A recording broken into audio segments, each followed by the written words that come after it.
What's going on, ladies and gentlemen? You know what time it is. You either get right or you get left. We're doing a quick pop-up show because we have a special show tomorrow. But hey, we're going to let the fans tap in with this too. So please, please, please don't touch that dial. We'll be right back. Okay,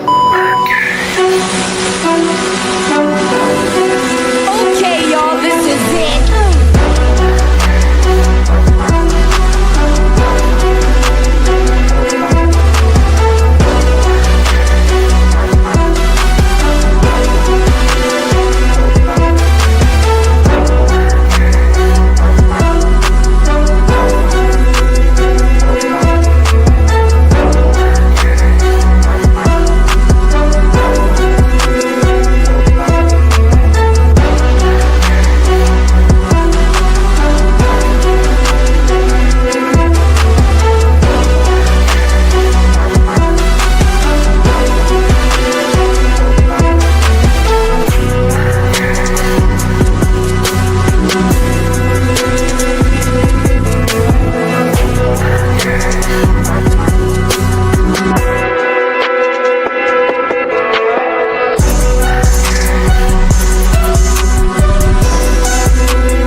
What's going on, ladies and gentlemen? Welcome, welcome, welcome to another edition of the Birdcage. This is your boy, the historian. We're going to probably have some folks pop in and out, but I'm going to open this up today. This is a quick pop-up show for a little bit because, again, we have a special show for tomorrow night. Definitely will talk about that too, but I want to make sure we tap into some Falcons news so folks won't feel like, well, damn, all they doing is talking about this. No, we got some good stuff for you today.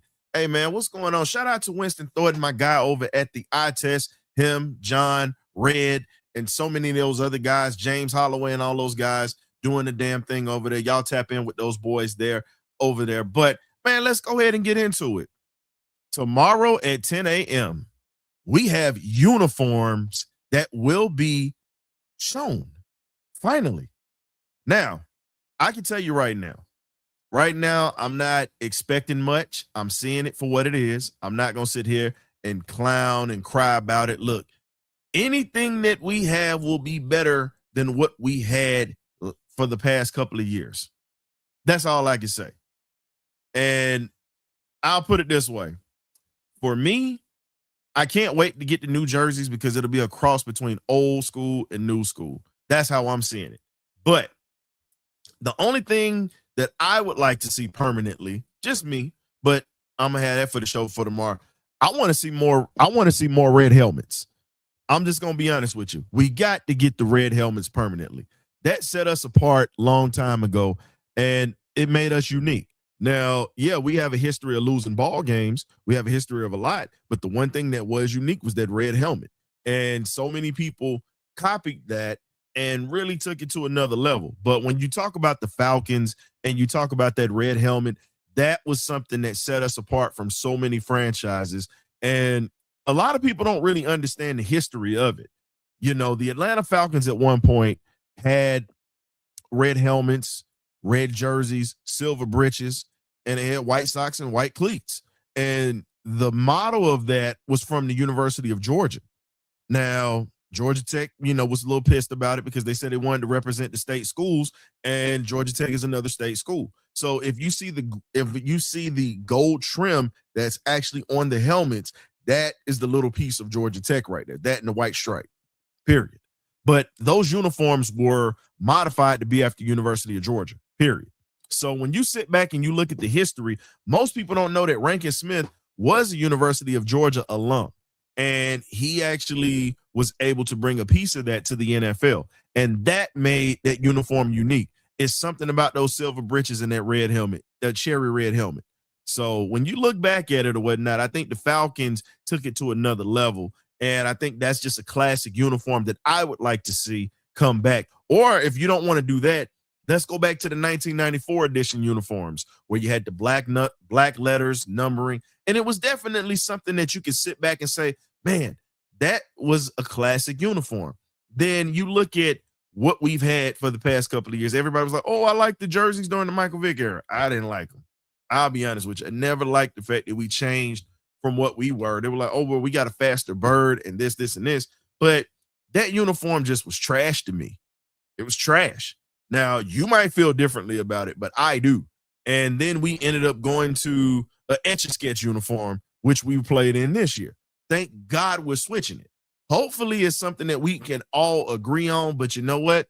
At the end of the day, fans are still going to get in their feelings about a lot of stuff. Not even going to lie to you. And then, like I said, what I'm going to do now, I'm going to drop the link because it's going to be some stuff that we talk about today, and we're actually going to get into it. So I'm dropping the link, going to let the fans in today, just like we're going to do for tomorrow. But we want to make sure that we're in a position to have everybody's point of view on how people feel about it. You just got to have your camera on when you come through. That's the only rule. Because again, we had some stuff that happened a little couple of months ago, whatnot. You had some perverts jump on, and it happens. It's the social media age. People just aren't raised right and don't have any home training, but it is what it is. But looking at it, uniforms drop tomorrow at 10 a.m. If you don't know, that right there is going to be a treat for Falcons fans. Now, here's another treat for those who are locally involved with the Atlanta Falcons. We've got a former Falcon coming back who just got signed on a one-year deal not too long ago. We're bringing back D'Angelo Malone. Malone he was trying to find rhythm on the field, but he just couldn't find himself, and he ended up getting cut. But he was a hell of a special teams ace. That's one thing you have to give him. The man was a baller on special teams, and he made things happen. So all I can say is when we bring this guy back, I think he adds another element to what we need, because I've been preaching special teams for years. And when you look at what we talk about with special teams, that was something that we lacked. We gave up ball games because of missed kicks, field position with momentum. There was so many things that happened. Now, I wasn't the biggest D'Angelo Malone fan, but the one thing I will say about the brother is that he came to play. He showed up, showed out on special teams. He did what he needed to do. And the best part about the whole thing is D'Angelo Malone was somebody that you can sit back and you can say that you can count on. You definitely can count on that guy to be ready to play when you ask him, hey, are you ready to get into it? Are you ready to give us something? Now, he didn't have all the greatest moments, but the one thing that you can say about D'Angelo Malone was he was tough physically, mentally. He was just figuring things out. And I'm glad that he's back. He has a second opportunity. Hopefully, Coach Ulbrich can get out of him what the last staff could not. Because if you look at him when he was in college, Western Kentucky, coming out of there, he was definitely a dominant player. That is something that you can't take away. But again, there are two different speeds. You have college game speed, you have NFL game speed. Those two are totally different. And the adjustment is very hard for a guy. And then when you talk about a guy having to be able to process information, that is something that makes you think. But I'm happy that we have D'Angelo Malone back, and he has an opportunity for a second chance. You also bring back Olamide Zaccheaus. So this is another guy that was here during the time D'Angelo was here. So Olamide had a little bit more success outside of Atlanta. Then you got Malone, who was just pretty much, he was able to maintain a job in a position. Now you bring him back for linebacker depth. This is something that we've talked about that needed to be addressed. This is something that the Falcons have to have at this point. Linebacker depth is critical for this defense, because we saw what happened when Bertrand stepped in. You saw what happened when Jalen Walker was a little banged up. Right now JPJ is an edge/outside linebacker. We don't know the status of his situation. We ended up bringing in depth with the linebacking core this offseason through free agency. Now, that means we're not done, because we're still bringing in guys. Still a lot to name. I'm not going to try to name all of them right now. Definitely been posting about them and talking about them. But the one thing that you can see that this staff has been great at is picking guys that are good role players and guys that are great depth pieces. Now, some of these guys have a second chance to really do something and become something for this ball club. You don't get many second chances in the NFL. NFL stands for not for long. Jerry Glanville used to say it all the time, not for long. But when you sit back and you look at these Falcons, you really look at how everything is being reassessed. Everything is not going to be perfect this year. Temper your expectations, ladies and gentlemen.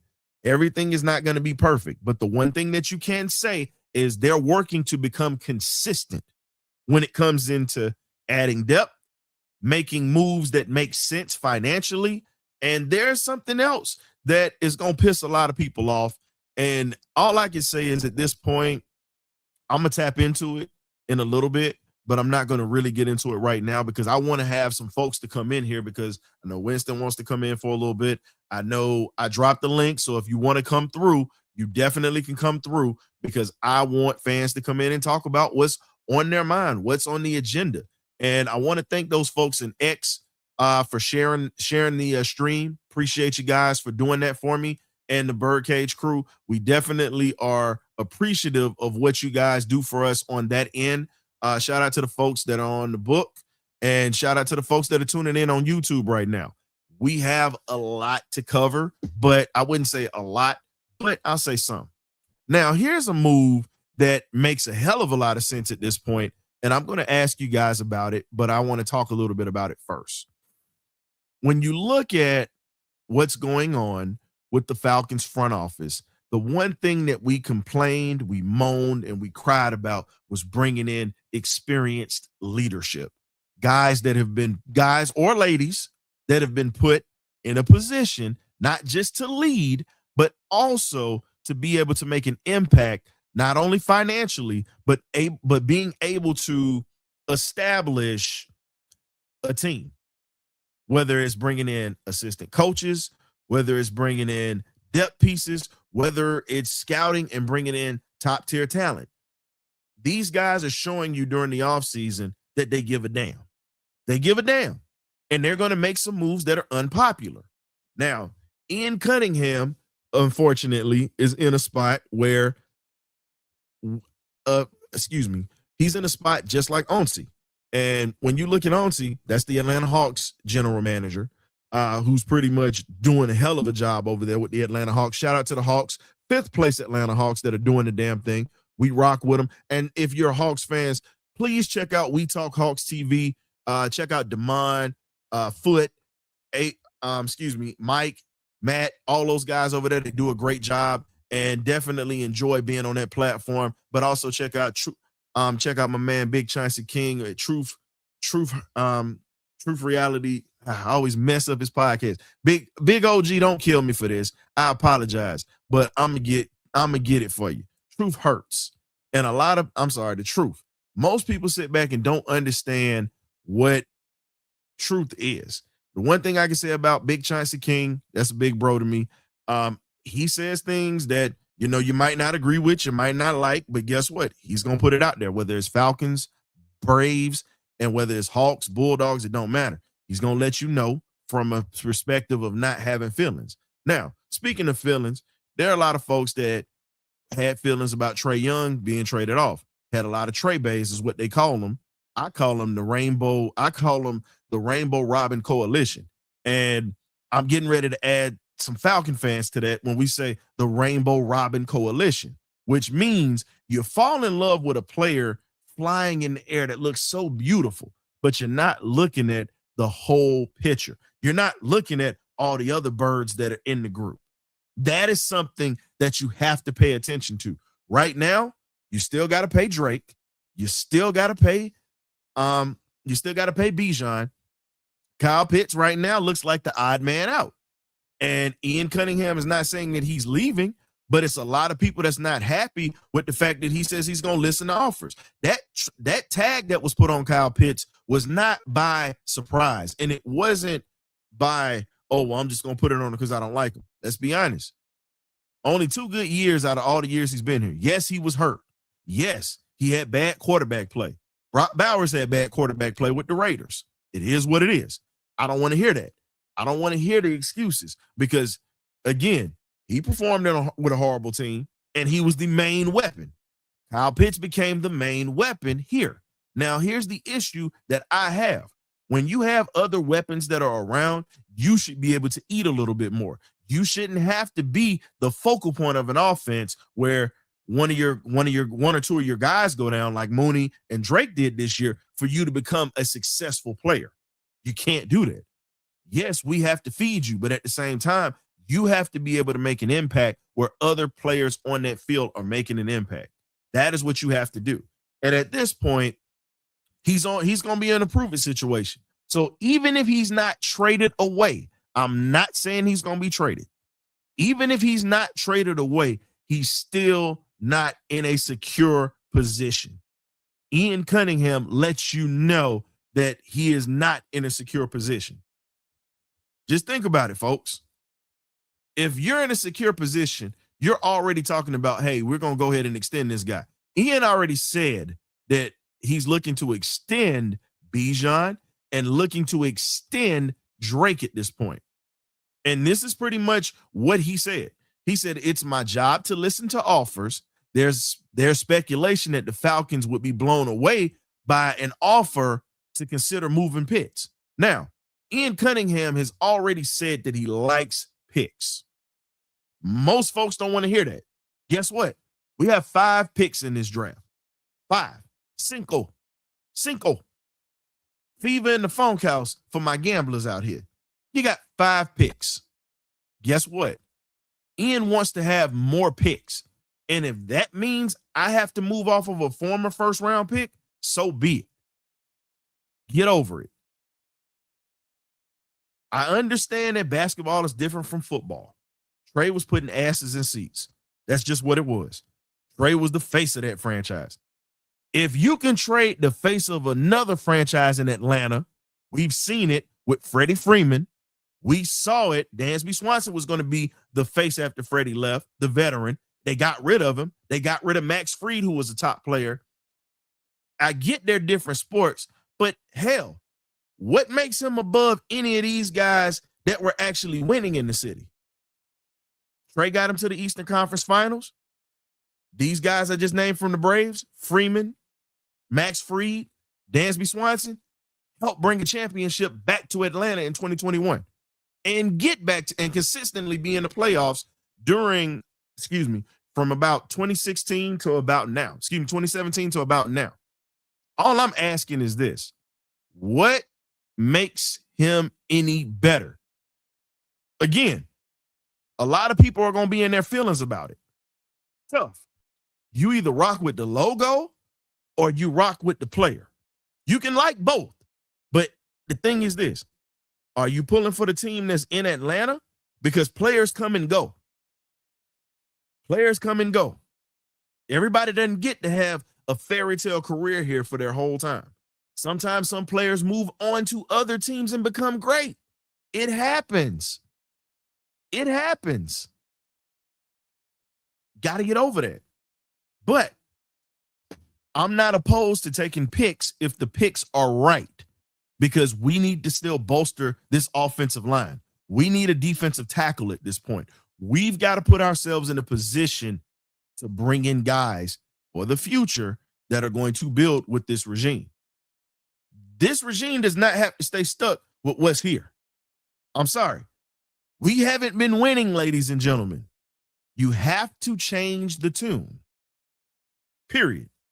So if you're mad at Ian Cunningham for saying that he'll look at options, so be it. This is this man's job. He's not here to be liked. He's not here to be buddy-buddy with the fans. He's here to win a championship and put a playoff caliber team together. That is his job. That is what he's supposed to do. Take your feelings out of it. Get your heart out of it. I'm not telling you how to fan, but understand, don't get attached, because the moment you get attached, you get broken. Just saying. Most of the city remembers what it felt like when Dominique got traded, when Prime got traded during the same time. We all remember what that felt like. Guess what? We got over it. It still hurts to the day to think about it, but we got over it. The question is, if he is traded, are you still gonna be negative the whole season? Because you got a Josh Simon in the building who's a monster at tight end, who a lot of you guys don't know about. And if you know about him playing in South Carolina and Western Kentucky, one of the dominant tight ends coming out. And we got him for literally a stick of bubble gum and a pack of sunflower seeds. Really. That was what we got him for. And then you still have Charlie Warner that's here. That is a tough, hard-nosed tight end that can catch the football, that can make stuff happen. I'm just saying, and you just brought in a veteran back with Austin Hooper who knows Stefanski's system. So I'm looking at it from all standpoints. What's going to be financially feasible for the Falcons? What's going to put everybody in a situation? I get everybody wants to say, well, we need to put him in a spot to where he can succeed and show his talents. Sometimes it don't work like that. Sometimes the new coach doesn't want some of the riffraff from the last regime here. I'm serious. You know, D. Alford, I think did enough last year when we had some struggles at the corner spot to come here and actually earn himself a check. Shout out to D. Congrats and good luck out there in Buffalo. So all I'm saying is nobody's above that. And Ian's letting you know that nobody's job is safe, whether it's a coach or a player. But before I get back to it, man, we got to go ahead and take a quick commercial break.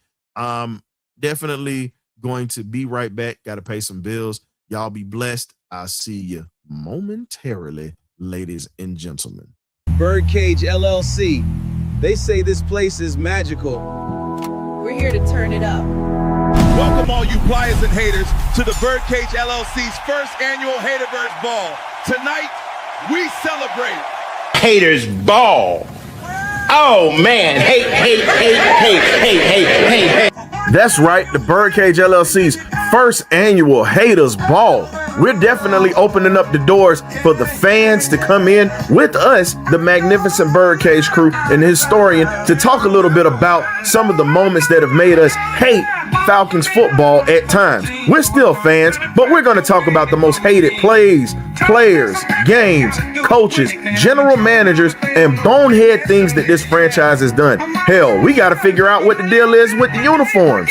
But again, this is how we going to get down. We're going to guide you through the land of the Haters Ball, and we're going to allow you to come in, talk about it with us on Thursday night at 8 p.m. The Haters Ball, y'all, aka the Birdcage's nest. We'll see you at 8 p.m. You know how we get down. You either get right or you get left. Ghost. Birdcage. Welcome back, ladies and gentlemen. Definitely sitting here. You got to tap in tomorrow. We're going to have the link open for you for the first annual Birdcage Haters Ball. What that does is that puts you in a position to where you can come in, you can talk about moments that pissed you off as a Falcons fan, coaches that might have pissed you off, players, the Super Bowl, anything that made you upset and you still want to get it off your chest. It's not a benediction. It's a Haters Ball. You pretty much can put yourself in a spot where you can actually just say, hey. Just hey. That's what we doing. It's a special. Y'all got to tap in with that, man. So we definitely got y'all locked in for tomorrow night. Hey, we got somebody that's decide put whatnot. You know, it wouldn't surprise me if this joker show up to the Haters Ball. You know what I'm saying? But it's been a long time since this joker has stepped foot back in the cage. He's been doing everybody else show. He done forgot about us over here. So bring your old happy ass in here, because you know I'm getting ready to get on you, cowboy. Man, you know I rock with you. You know it. You know, if I'm not on your show, it's a reason why I'm not on your show. Something has terribly went wrong if I'm not on your show. What's going on, my brother? Man, long time no see, man. Congratulations on the new job promotion and everything else you've been doing. I know you've been out here getting it in. I wanted to make sure I told you that firsthand, brother. Appreciate you. I appreciate it. I appreciate the love. And with that, man, it's about to be another promotion. I mean, I'm about to move on from that one. So I mean, it's just one blessing after another. Man, you're in the season of just manifestation. We Oh, just most pray and certainly. hope that these damn Falcons can be in the season of manifestation like you are right now. Yeah, I'm most certainly. I mean, I've been a fan since '78, so I'm due one from the Falcons. I mean, but So that means I can expect you to come to the haters ball tomorrow. oh, most certainly. I mean, I got a story, man. I'm talking about that supersedes a Super Bowl loss. I got a story that supersedes last season, with the Raheem Morris situation. So, I mean, I've been holding on to this story for years, and I tell it over and over again, man. And people don't realize what that loss in the '80s mean, man. And people just don't realize it. Look, and this is what I got to tell y'all. When y'all come up in here, because we know we getting ready to have a whole flood of Falcon fans. Limit your stories to 3 minutes, 2.5 minutes apiece. Copy that. Because we look, I'm not saying you, Cowboy. I'm just saying because we're gonna have a lot of people in here. Because when we have opportunities for people to cry and be upset, complain, oh man, they flooded. My goodness, they flooded. I mean, I think we're gonna have a whole lot of fans from the loss of Michael Vick, the loss of Jesse Tuggle, the loss of Grady Jarrett. I mean, Tyler Algier. I mean, people gonna be expressing their hate, man. But you know what though? You know we had to do it first, man. You know, now watch anybody else, they go imitate and try to duplicate what we do. But guess what? Ain't no duplicating you, man. You know that. Ain't no duplicating what you do. Come on, man. It's the whole Birdcage family. We just do things a little different. You know what I'm saying? When we cut up, right? But when we cut up, we like to step out, like we tell people. All right. Got to step out in your lemon pepper steppers. Got to step out in your best suited and booted. Right. True indeed. But here's the thing: what separates you from the others, right? And I'm not saying nobody else does great content, but you're a historian of the game. I mean, you don't just talk about one aspect and just stay there in that era. You go all the way back from where I came from, so I can rock with you, man. I can rock with you. Go a little further than you. I don't know.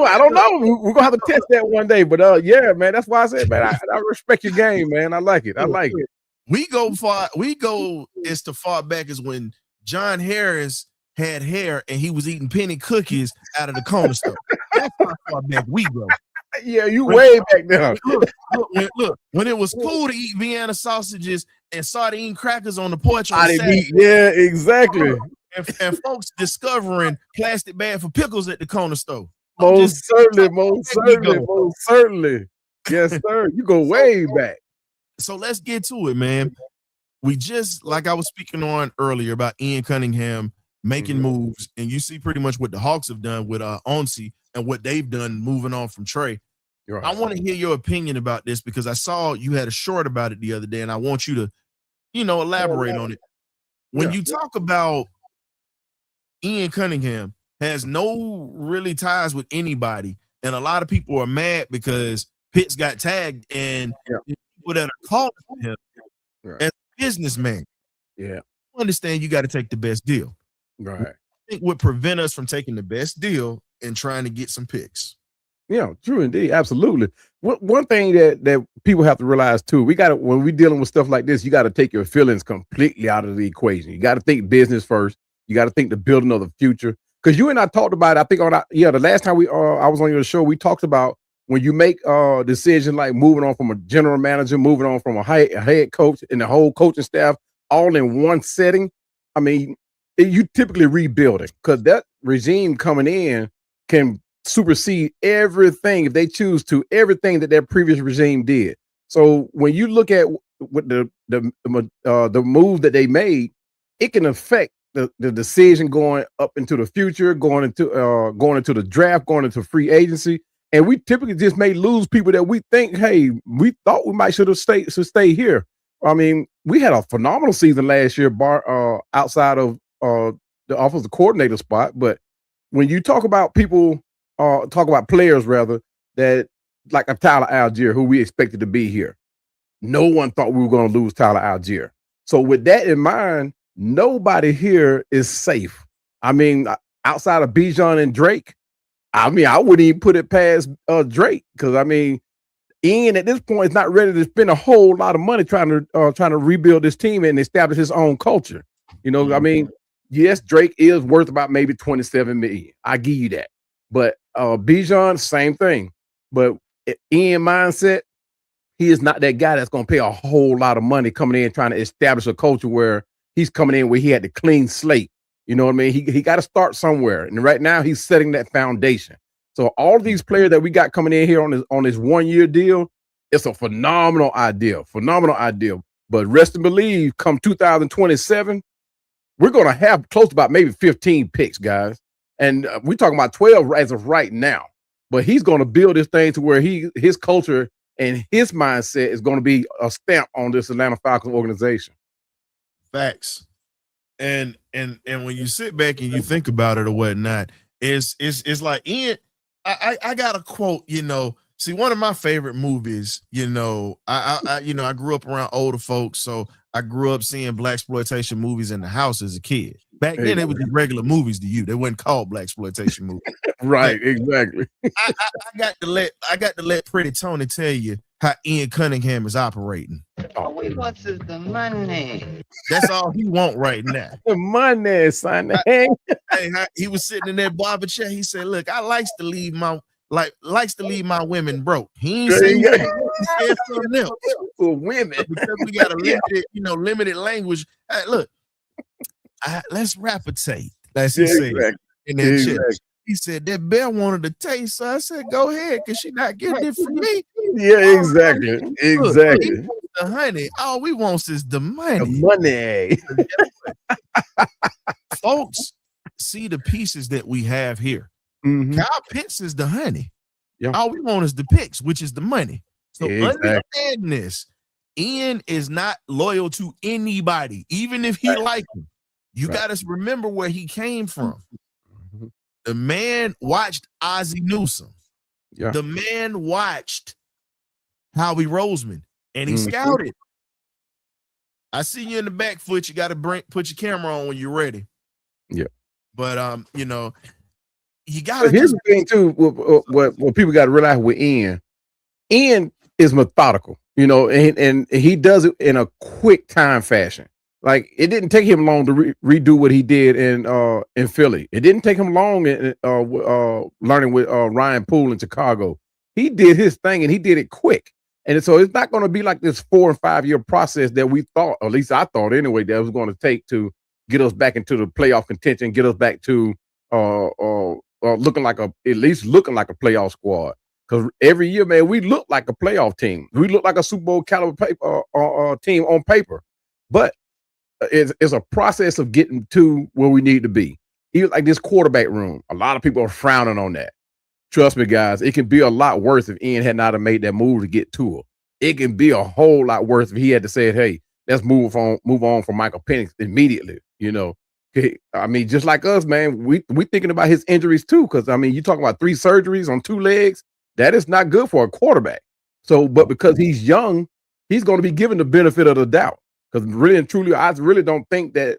I mean, they've been all positive and upbeat about Michael Penix and his recovery. But I don't think they're sold on him at all. I think the only reason that he's still here is because he's young. They're gonna give him his just due to compete at the quarterback room, and because he was a high draft pick, we spent a lot to get him here. So they're gonna give him his due and take a look at him. But I do not think that they're sold on him at all. Like you said, there are no ties to him. Yeah, and when you sit back and you think about it, a lot of people don't want to hear that either. Right. Yeah. A lot of people don't want to hear that either. Yeah. And the thing that I respect about Ian Cunningham is this. So Foot, when you get done driving or whatever, man, we're gonna be on for a little bit. So just put your camera up because I'm definitely gonna bring you on or whatnot. Because I know you got some stuff for me. Because you know, look, as soon as I said Trey Bay or whatever, you know, Rainbow Robin Coalition or whatnot, we always clown. It's folks that are Hawks fans that still ain't got over Trae Young being traded. Man, I ain't got over Dominique being traded. Exactly. Trae Young. Like, look, respect the Trae. Yeah. Let's be honest though. If Neek got traded, if Dion and his thing, Dion walked. Let's be real. He got pushed out of the door, and they allowed him there. He didn't get traded because he signed with the 49ers. He walked over there. Yeah, exactly. We didn't sign him because of the same reason why Dominique was pushed out of the door. But we're not going to relive that because everybody that lives around the city, just say Fred Tokars. That's all you got to say. Yeah. That's all you got. There we go. There we go. Leave that alone. But shout out to my man Zay. My man Zay, that's on X, Zay in the bag. He does artwork. Y'all check him out. Please. What's going on, Zay? Some good He and I was on a show the other day. Yeah, that man there, he can talk too. Yeah. That's my man right there. We sit back and we cut up on X. But when you sit back and you look at it, Cowboy, you look at how he started to bring people in. The first person that he brought in was Stephen Drummond. Right. And he's now the senior vice president of communications. You know, he was with UGA for a year or 2 years or whatnot. And here's the thing. When you talk about senior leadership, he brings a wealth of experience, sound judgment, and has a strong track record of elevating communication strategies at the highest level. Pretty much, he's nothing but a GM in training. That's really what he is, folks. And we're going to talk about the new assistant GM that's been brought in, but we're going to speak on Mr. Drummond first. Drummond has been a scout. He worked with the Panthers. He worked at University of Georgia. He's been around for a while. You know, he spent 22 years in the National Football League with the Panthers and Jaguars. He was the VP of football operations and senior advisor to ownership in Carolina. Right. So he was there when they went 15-1, the year that we messed up their undefeated season. Right, exactly. Leave it to the birds. You know, he was elevated to director of communications and digital media, which is pretty much their advertising, and you have the keys to the house. You're allowing people to see what you want them to see, and they're giving you the keys to that. So that's huge for a guy like that to have that type of experience and understand is Matt Ryan ain't going nowhere. No. Gonna be a Falcon to the day that they put him in the casket. Matt gonna be in what's his name? He's been there 30 years already. Magic Johnson was with the Lakers. The difference is he ain't got championships like Magic. Right. That's different. But he's gonna hold that position. We just don't need to change that though. Happen like what happened with Magic and Dr. Bust's daughter. Like right. Yeah. But I think Matt Ryan is going to actually have a lot more say. The more he learns in that position too, he's going to have a lot more say than what Magic did, though. I think Magic was really trying to play the money as well as the spotlight of the position too. But I think Matt is going to be one of these guys. He's not going to take off his sneakers. I think he's going to actually be an input. That's like when they went out looking for a bridge quarterback. He had a hand in on that. You guys remember in his press conference, he said he was going to sit back and learn, sit back and watch. He's not going to help make the decisions. He's just going to be there. Yeah, that is changing. I can guarantee you because he's a competitive guy. He's not the type of guy to sit back and just let things happen and not step up and say something. So with him being as competitive as he is, I can see Matt Ryan in camp with I'm not going to say with his cleats on, but he'll definitely have his tennis shoes on, helping out Michael Penix, helping out Toole, not just sit back watching. So if he sees something that needs to be corrected, I can see Matt Ryan being more of a voice as opposed to just sitting back watching. Yeah. And I agree with you when you speak on that and you talk about it. And when you look at Matt having the type of input that he has with the Falcons, first off, you're not going to be able to pull anything on him from on the field side because no matter how you feel about the man won here in Atlanta, the most successful quarterback that we had. You can be mad at him. Right. You can say that he ain't no Michael Vick or he ain't no Steve Bartkowski. He ain't Peachtree Bart. Okay, he's not. Because guess what? He got an MVP. Yeah. None of these other quarterbacks got that. And and here's the thing. And a quarterback has to be good enough to run the system. So if you're gonna say he's a system quarterback, okay, well, you can't say that because he had different coordinators pretty much every 2 years of his career. Right. He only had one repeat coordinator with Greg Knapp. That was it. Other than that, everybody else was new. 2 years and they were gone. So for a guy to have to learn somebody's playbook, their style within 2 years, and then still is successful, it says a lot about the IQ. Could you imagine if he would have had an OC that would have stayed here for about 5 or 6 years? My goodness. I tell you what, that's the one thing you were talking about with Matt Ryan. You know, one thing we got to change in this culture is the consistency part, right? We've changed OC so many times. Look at what's his name? Who's the quarterback? What was the quarterback coach? He's been the my goodness, I can't remember his name now. I'm brain farting. But this one guy was the receivers coach, the offensive play, the coordinator. He was what was he? He was also and they just recently made him the quarterbacks coach. He's been since released now though, but man, come, he been with us so long, but he's held several positions where you thought like, talking about TJ Yates. TJ Yates. And I'm like, dude, what is he? What is his specialty? We know he was a quarterback, a former quarterback, but it's just some things a quarterback can't teach a wide receiver to do. And I don't know if you remember I think it was last week, Matt Ryan did an interview with John Gruden.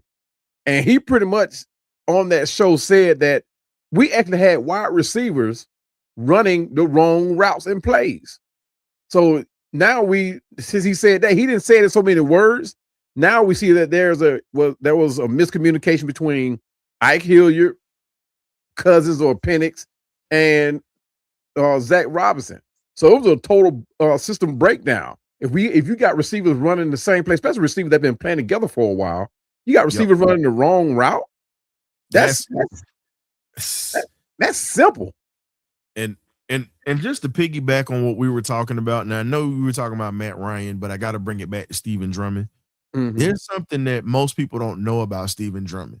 Mm-hmm. He put the Panthers, he pretty much positioned the Panthers as one of the NFL's leading social and digital media brands in the league while he was there. Yeah. Let that marinate. Yeah.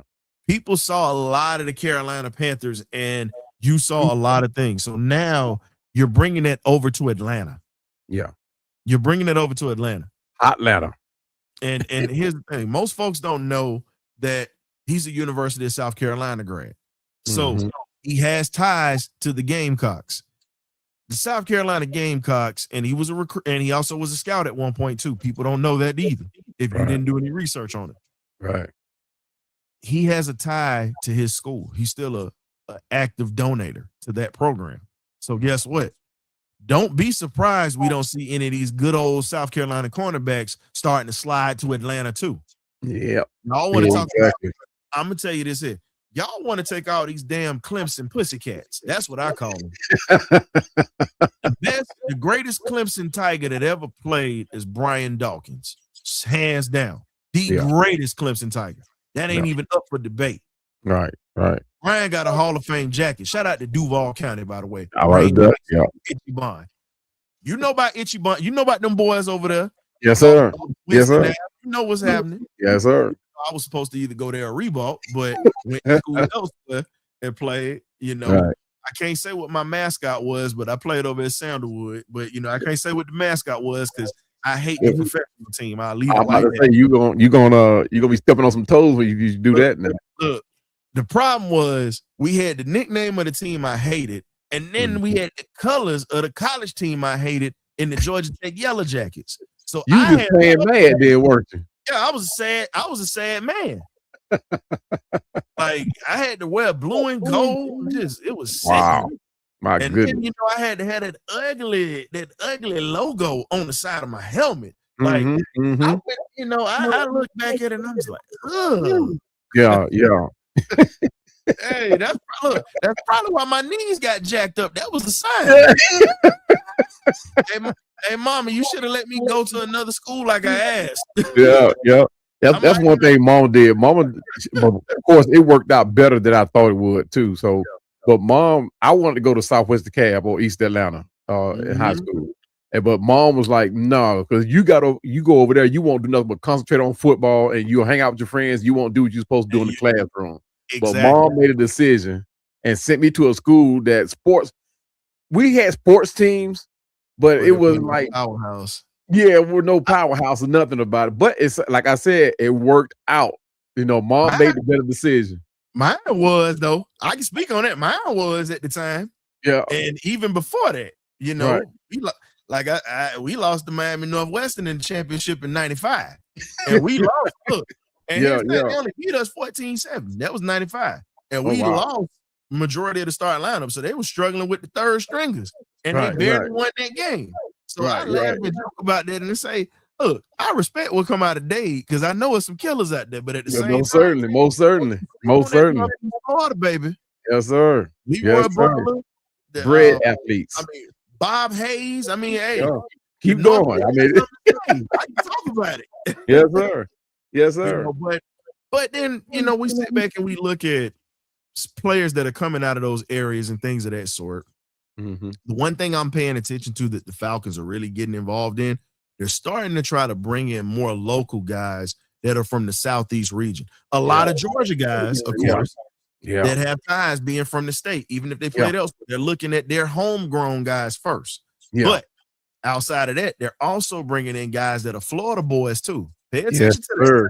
Yes, sir. attention And we talked about that for years about Mhm. why Atlanta is not looking at guys that's right in our own backyard, but other teams are grabbing them and having success with them.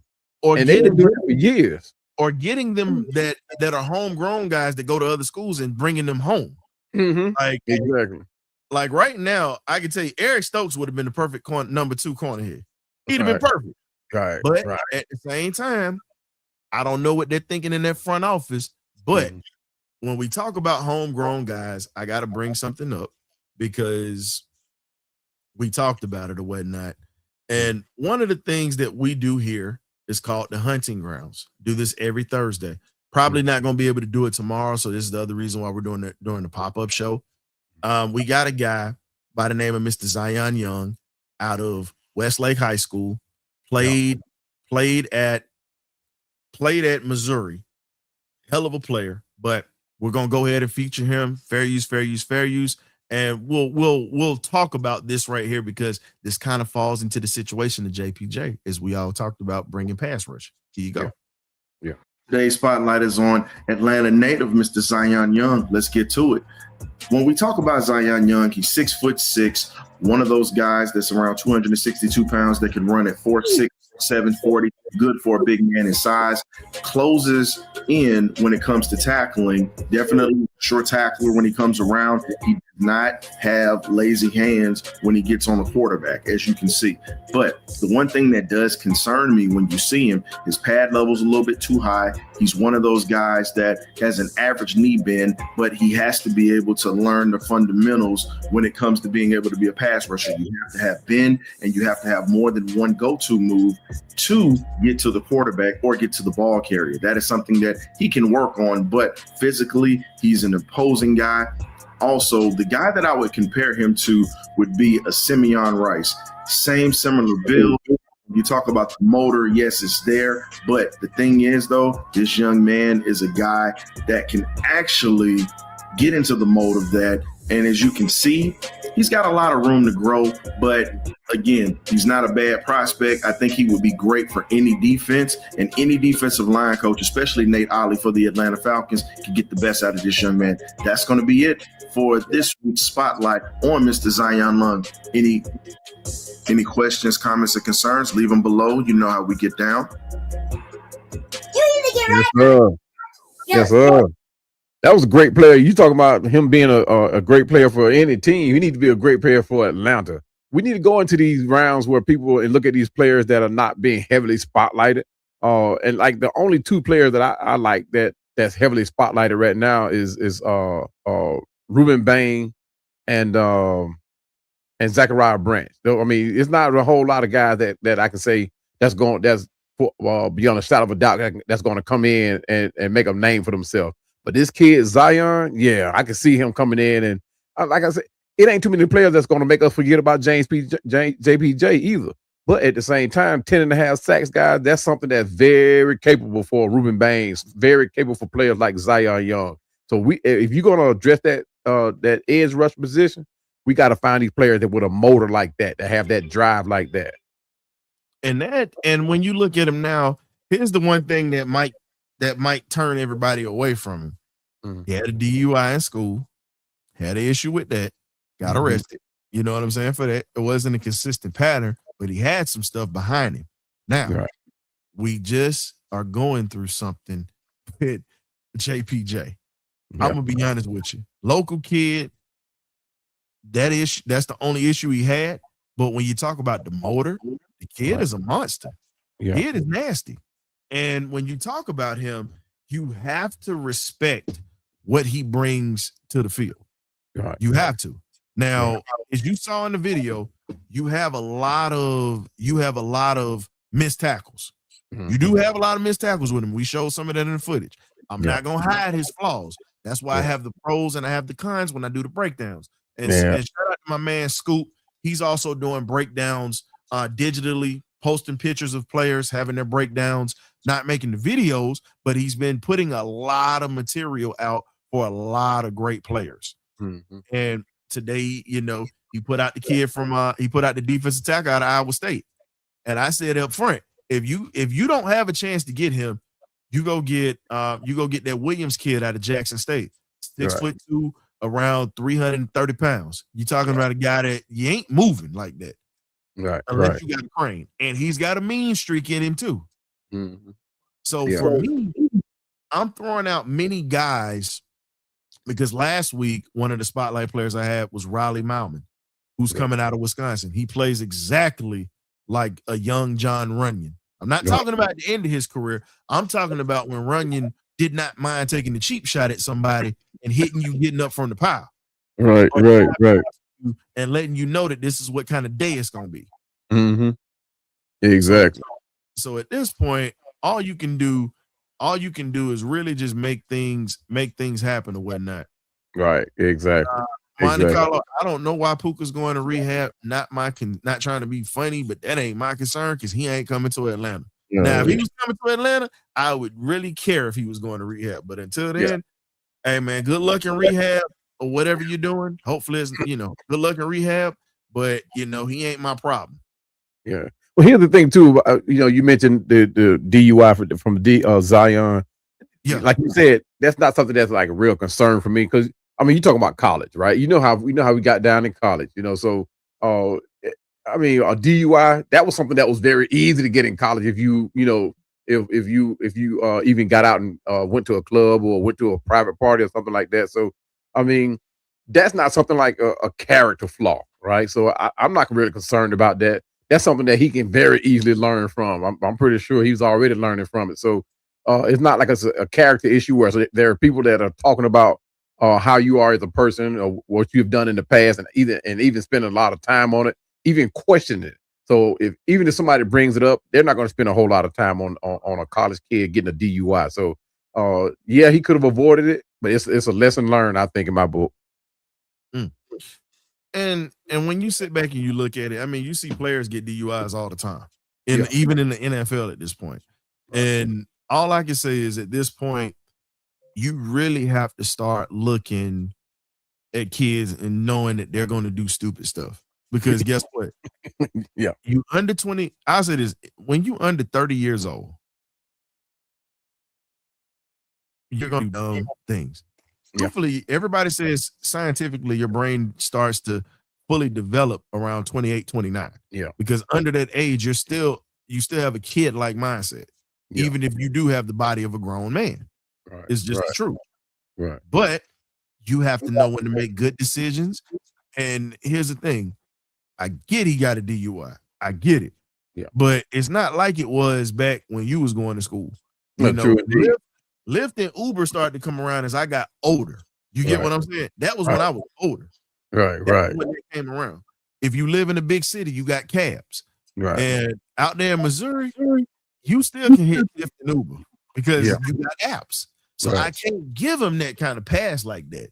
Right. I want him here, but that was just bad judgment. Now, the question is, it didn't affect him because he still graduated. Right. He still did what he needed to do. But at the same time, all you can do is just pay attention to what else he's going to bring to the table if you were actually able to bring a guy like that in. Right. But that's something too. Like when he comes in for his whatever team that's interested in him, he goes in for his Q&A. I'm pretty sure they're going to talk about it, right? They're going to say, "Hey, this incident with the DUI." They're going to ask him to elaborate on it. They're going to ask him how he feels about it, or has he learned from it. So it's going to get questioned, right? But it's going to get questioned by the right people. And if there's going to be somebody there that's going to be like, okay, I can still see that he's still partaking of the bottle, and maybe say, "Hey, have you done alcohol treatment? Have you done the program or whatever?" So it's not like it's going to get swept under the rug, like you said. So like I said, it's going to be I'm sure going to be a lesson learned. He might have to find something else to get in trouble about, not a DUI. But let's be honest. When you sit back and you look at Miss a Pam, lot of players, what's going on? When you look at a lot of players, I think one of the greatest examples of that, but he had problems off the field. exactly. Is Chris Carter, Hall of Famer. And what they have him do, they have him to go to the symposium every year. Yeah. And he tell him, he said, "I saw Michael Vick sitting right there. I saw Pac-Man Jones sitting over there." He said, "Hell, I saw Plaxico Burress." He said, "I saw these boys and told them." Yeah. I tried to tell them, but guess what? It happened. Right. You know? Well, Sean Taylor, God rest his soul, Sean Taylor didn't sit in there. He said, "What do I need to sit in here to play football for?" He left. Remember, he got in trouble for leaving and did not. Yeah. And he said, why do I need to sit here for etiquette? Like, He didn't need it, right? Like for me, I'm gonna be honest with you. I probably would have did what Sean Taylor did. Like, this is useless. Right. I'm not gonna sit here and make these mistakes. Right. I get it, because guess what? No matter who you sit up in there, no matter what you tell them, they're still gonna do it. Exactly. We know this from the military. Yeah, most certainly. And think about it. It wasn't just paychecks that was on the line. You're talking about your conduct discharge. Oh, yes, sir. Yes, sir. They get you 6 feet under.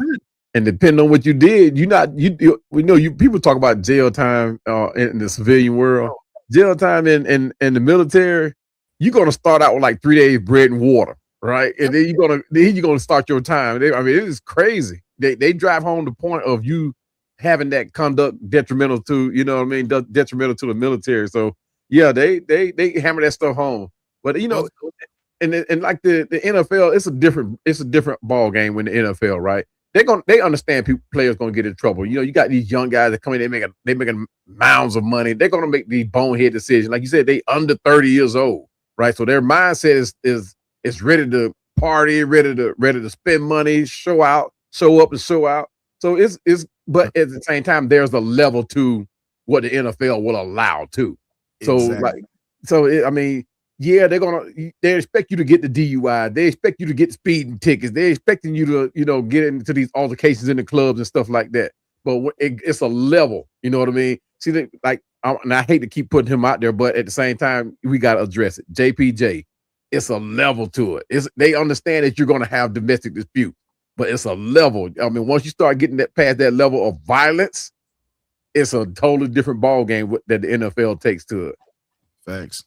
What's going on, Ron? Welcome. My brother Ron. What's happening? Hold up. Today, we just talking about the Falcons. Tomorrow's the haters' ball. So if you're going to sit here and boo-hoo and cry about something, you got tomorrow to do that. No. I'm letting you know now, because you be sitting there fussing about players. Tomorrow is your show. I want you to come on tomorrow. Because you come up in here fussing about stuff. Tomorrow is meant for everybody to talk about one or two things that pissed them off about the Falcons. This is why we got the haters' ball tomorrow, and we doing a pop-up show talking about the Falcons today. Today. The haters' ball is tomorrow. If you did not check out the commercial, I please need y'all to please check out the commercial and hit those like buttons, please. Please. I just want to say, y'all keep up the good work. Keep up the good work, the good information y'all giving everybody, and everybody hit the like button. Yes, sir. Man, appreciate you, man. Look, see, I ain't seen you in here in a minute, so I had to look. See, he'll cowboy tell you I jumped on him when he first got in here. So Mhm. don't feel like it's just you. All y'all that I try to pay a visit to, and I stay up late at night, popping into the eye test and doing all that. Yeah, Right. Grief. Right. Right. I be down here fighting y'all alone, and y'all just done forgot about a brother. See, Nah. Y'all keep up the good work. I love y'all information. I love the work y'all doing, especially y'all too. I got nothing but respect for y'all. we appreciate that. Hey, Ron, my dude. Well, look, Ryan, you did right. Get them set straight, cause the last show me and Ron did right. This dude, oh man, I forgot who it was that was in the show, but the guy was saying some stuff, man. I'm like, I can accept people's opinions, right? But when you start going off the wall with it, Ron came in and Ron didn't say, hey, bye, nothing. He just jumped on dude like, you don't know what the word you talking about. And I mean, I'm talking about the whole show, man. It just went left. I'm talking about, man. I said, good grace alive. But it was so hard to calm. I forgot who the other dude was. Yeah, but it was so hard to calm dude down because like it wasn't that type of show, right? He took it all the way left with it, so Ron had to check him. I said, good grace, I didn't have to say anything. Hey, I got that from my OG right here, Ryan. So, my OG, hey, man, you know. It's called wipe your feet before you come into the house. Right. Don't just think you just gonna walk in and open up the refrigerator. I'm very patient, and everybody knows I'm patient. But the moment you come in here, you don't speak. You don't wipe your feet, announce yourself. I'm getting ready to baptize you, just like the Hey, but dude, look now. To Ryan's point, though, dude took all the chief people in the chat, people in the on the platform. Dude took everybody there. Right. Oh, I know who it was. It was on Georgia Texas Boy show. He was on his show. You know how his show is. So. But and we were like what we doing right now. We just talking about different scenario or different situations. And dude just went like he came at just about everybody on the platform, Ryan. Dude came at us. I don't know. I forgot who dude was. Was it in the chat or did it actually have dude was on the platform? He brought up on the page. Yeah, I was watching the show for like 2 hours. We had been in that show for a minute. Kept on talking, and I was like, I said, y'all better than me. Because first off, it's an open platform for people to have an opinion. Exactly. But fool, you ain't paying the bill over here. Right. But the thing is, too, I wish somebody would come up in here like that. But and that's the thing, Ryan. When everybody was respecting everybody's opinion, of course. But dudes started coming at us personally. So I was like, wait a minute, y'all. Pull a plug and kick him off the show. It's not for us to do. It's not for us. I mean, it wasn't our show. So y'all better than me, because if I'd have been on that, I'd have said, hold up. Hey, I need the man that's supposed to be running this show to pick up your pants. And I need you to pull up your pants and your boots and go ahead and put your foot between his hip pockets and get him up out of here. Yeah. So he was good. He was good until he started coming at people personally. Right. You know, he was good up to that point. We can agree to disagree. Absolutely. We can agree to disagree on absolutely. I was watching the show for like 2 hours, and the dude just was talking nonsense. Yeah. So I was like, everybody, send me the link. I'm listening to the Hot Ryan. I was like, you don't know what the F you talking about. Shut the F up. Yeah. This what you need to know.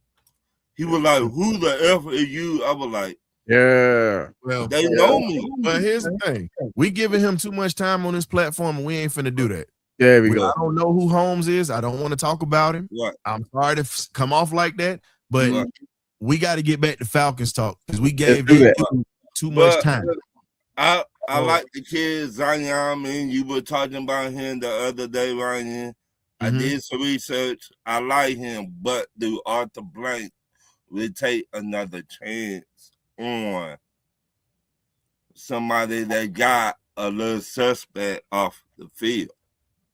with the James Pierce Jr. situation.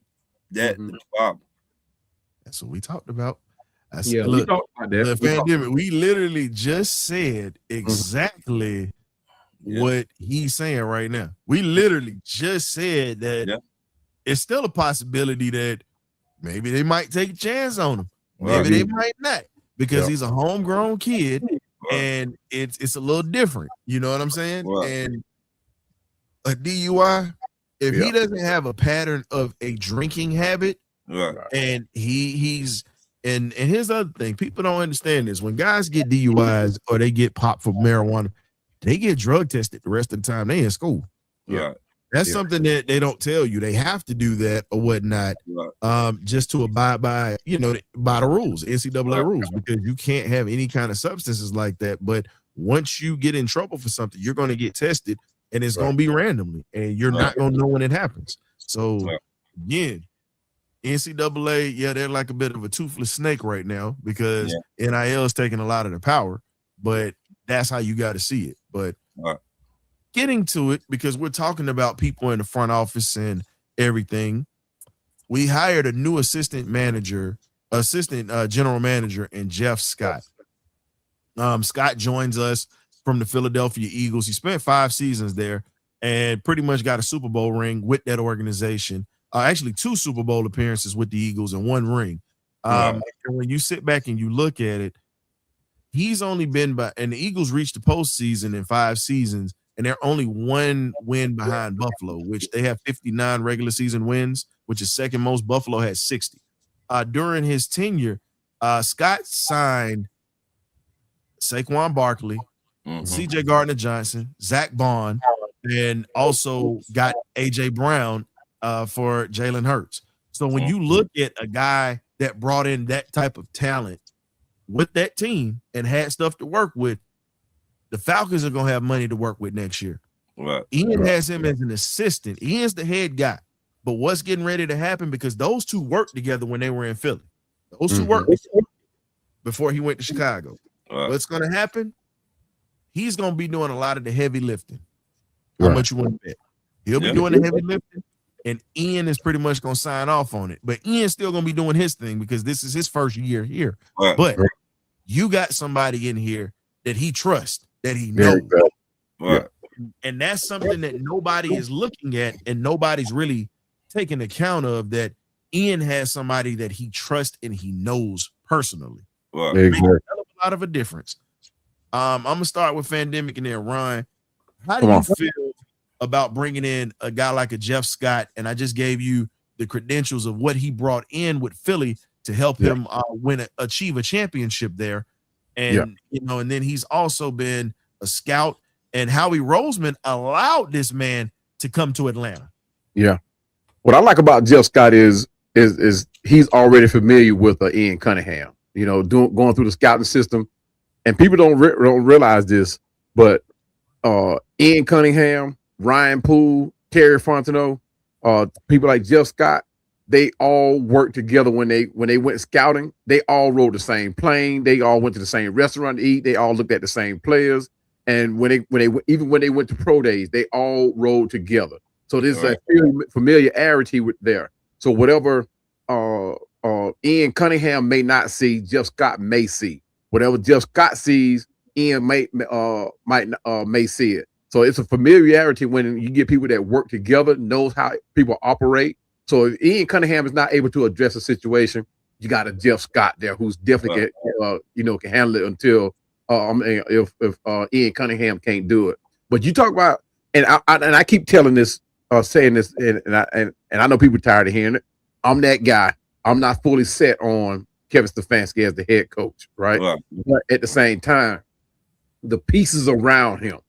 I mean, you talk about, you can't go wrong with that. That's experience. That's familiarity. That's people who have won at the job that they've been doing. Because if you look at the whole coaching staff, none of these guys are unsuccessful. All of these guys have proven their worth in that position or any other position.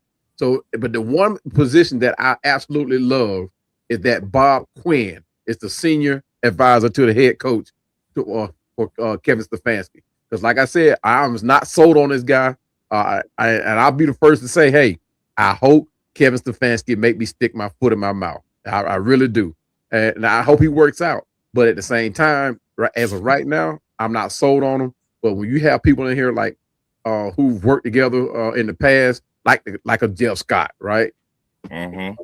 You know, people see what they did in Philly. Philly, of course, they don't look like the same Philly of old, but these are people who put Philly together, right? And then the same people who did the same thing over in Chicago. So it's people who work together that know what they're doing. Philly been cooking since 2017. Yeah. Howie Roseman, people don't know this, but Howie Roseman was about to get fired. Yeah. People don't know how bad that was. Howie was about to get fired. And think about it. And he had already won a championship in that organization with another head coach and that team that beat us, unfortunately. Mm-hmm. That's gonna be in the haters' ball tomorrow. We're gonna talk about that because I got me a Florida Gator. I'm throwing on the grill, and Howie Roseman is a Gator alum, by the way. Oh, a lot of people don't know that. That's an SEC guy. Yeah. And he even said it because he drafted all them Bulldogs. He said, I'm probably gonna be a hated man with my school. But the draft that he made and a lot of the moves that Jeff Scott helped him make, it brought a champion. It brought 2 Super Bowl appearances and 1 championship. Yeah. And think about it. Philly's been to the Super Bowl within 9 years from 2017 until now, 2026. Right. 3 times. Right. 3 times they've been to the dance, and they've won 2 out of 3. Mm-hmm. And then they've had playoff runs. Yeah. So if you're not in a championship game, you got a playoff run. That's what keeps you employed. But people here were getting ready to fire this dude, even with the playoff runs. Yep. So that should tell you the mindset of what we need to have here in Atlanta. Yeah. This is why I say our fan base too soft. Sorry. I'll get Gotta mad. set the expectation. When it comes to expectations, y'all soft. I'm not saying personally, but the expectations that we have, the pacifying that we do, this is soft. Yeah. Steve Weiss said it when he came in here about 1.5 years ago, almost 2 years ago, and we still talk about it. And he covered the Falcons. We are the most sensitive fan base out of all. He said this, that this is a man that covers the NFL. What? Think about it. Cleveland Brown fans tougher than us. Yeah. How much worse can you get going through what they're going through? Or the Detroit Lions suffered for years. Yeah. But Cowboy. But see, you actually was alive long enough to remember when the Lions was good. Yes, sir. 80s. Yeah. Going to the playoffs with Billy Sims and them boys. Yes, sir. James Scott and them cats over there. Yes, sir. Yes, sir. But so Ron, now that you're bringing in familiarity with this here, what type of expectations do you have with the familiarity with Jeff Scott, with Ian Cunningham, and how do you think it could affect this team positively? Because they already know each other. So I don't got to do nothing. He already know what I like and what I don't like. I don't gotta show him to teach him. He already know me and I know him. Yeah. So if you know me and you already know what I expect for you to do. Yeah. And how to do it. Yeah. You already know this already. I don't got to teach you nothing. Yeah. We just teach each other. Yeah.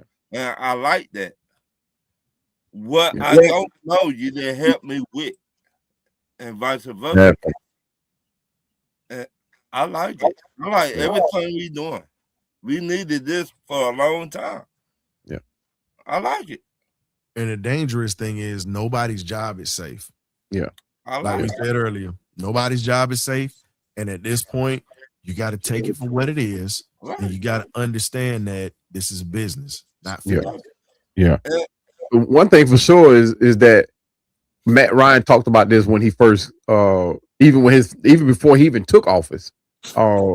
Matt Ryan talked about establishing some structure here, right? Everybody's not out here willing to deal and doing what they want to do, just coming to work, showing up. It's going to be some expectations set, structure's going to be implemented, and anybody, and he didn't say it, but anybody who steps outside of that It's going to be handled because Atlanta has never been that team that dealt with drama. We never dealt with players that played on the edge. Of course, it could have helped us in some situations, but we never dealt with players that played on the edge. So when you got players like a let's just say a quiet player like Drake London, he's loud on the field, but he's a quiet player. So when you got him lashing out on national TV, some problems are starting to set in. So things are falling apart. Things are already falling apart, but things are falling apart at the seams pretty much. So you got to start addressing the structure part of it. You got to start addressing the discipline part of it, and then you got to set your expectations. Me as a supervisor, one thing I lead by example. I set the expectations, and then I hold accountability. So, and everybody knows that, and it's one of those things that, I don't defer from, no matter what. Who are my friends with, who I know, who's been with the program the longest.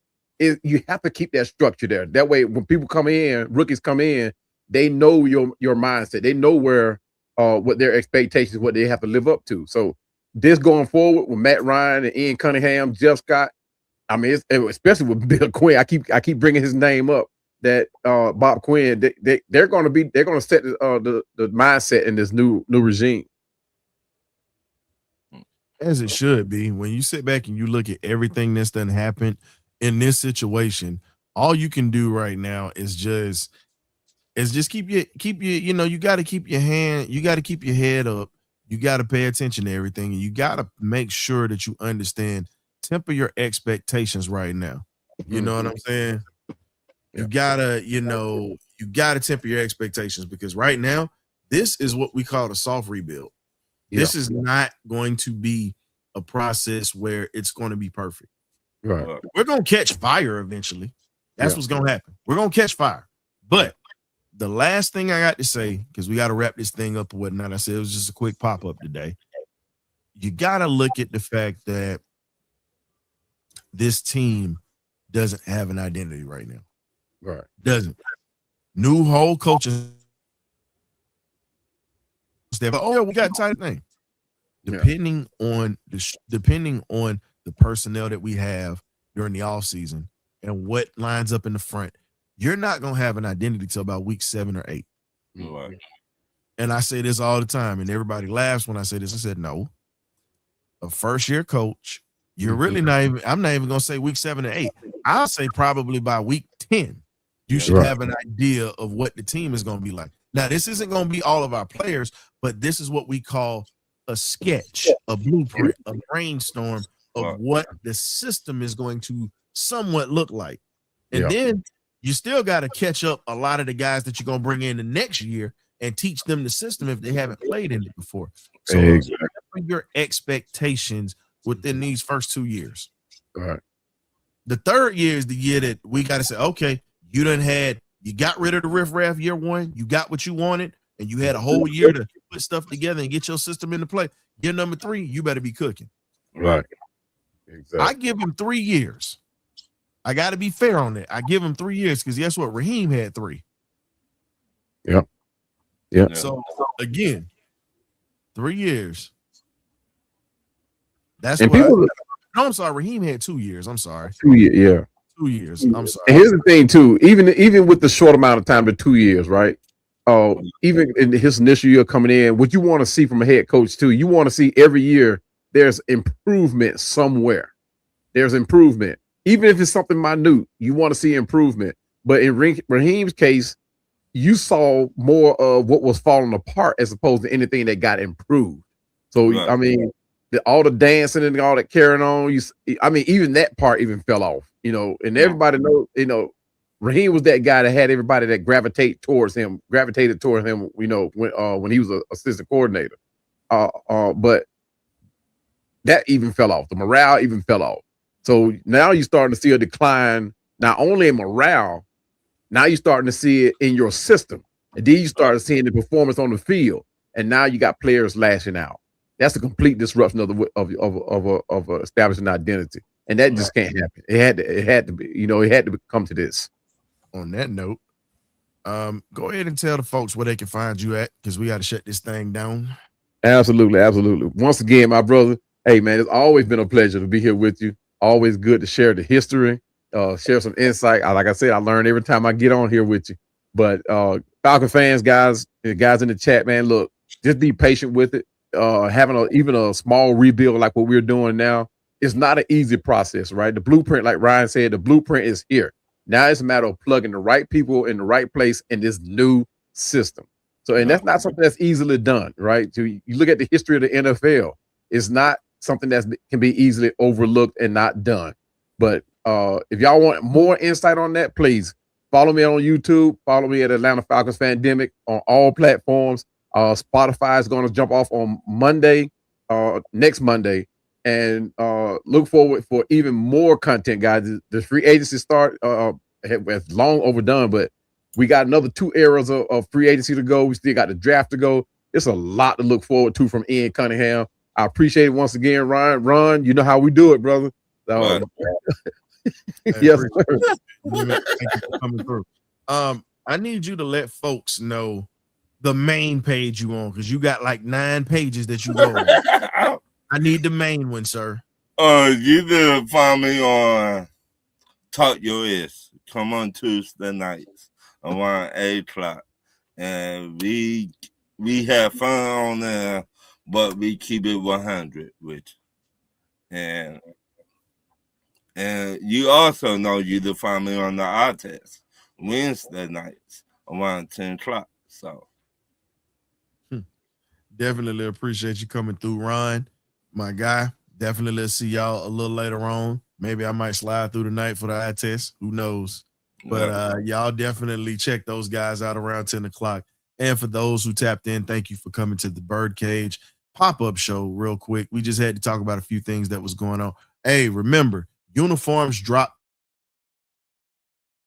tomorrow at 10 a.m. Eastern Standard Time sharp. So with that being said, y'all be blessed. Y'all stay safe out there, and definitely enjoy tomorrow, the experience. Hopefully it doesn't piss you off too bad. But for now, we'll see you tomorrow at the Haters Ball. This is your boy, the Historian, signing out. Ghost.